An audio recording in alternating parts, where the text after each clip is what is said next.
Since I was a child, I always had a fear of mirrors. It wasn't my reflection that scared me, but what I felt behind it. I believed the glass wasn't just a reflection. It was a window to another place. At night, the house was very quiet. In that silence, I heard soft whispers. "Daniel."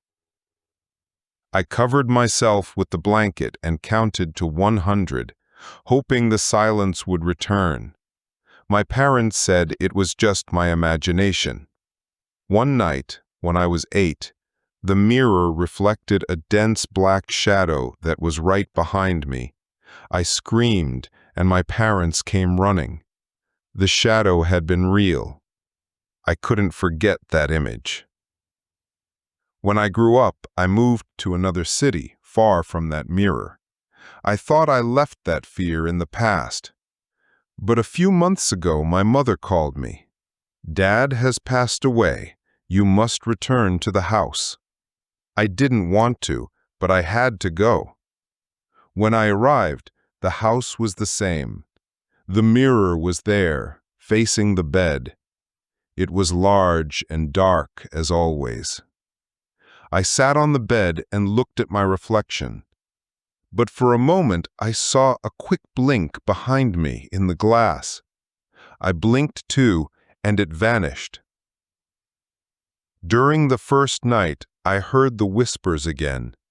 At 3 in the morning, I heard my name clearly, very loud. "Daniel." My reflection was looking at me, but its eyes were very dark. And then a very slow, perfect smile appeared. It wasn't my smile. The next day, I decided to cover the mirror with a thick white sheet. I thought that would end the problem. But that night I heard soft knocking on the glass. "Daniel, come." I couldn't scream. I felt an intense cold all over my body. The following days were very difficult. I lost sleep and began to doubt my own mind. One afternoon, I decided to confront it. I took off the sheet. But in the glass, I saw my face and another face behind, exactly like me. Our eyes met. "Come with me. Don't be afraid." I remembered the words from an old book. Some mirrors hold part of the soul of people who stare too long, and I had stared too long. I closed my eyes to resist. I felt a strong pressure, like a cold that was emptying me inside. When I opened my eyes, I was kneeling on the floor, alone. I looked at the mirror. My reflection was gone. The next day, my mother called the police. The police found a note on the mirror, written with handwriting that wasn't mine. "I am where I always belonged." No one saw me again. Great job! Now it's your turn. To practice your English, please answer the following questions out loud or write them in the comments. Comprehension questions. A2. Basic questions. 1. What object in the house did Daniel fear as a child? 2. What happened to Daniel's father? 3.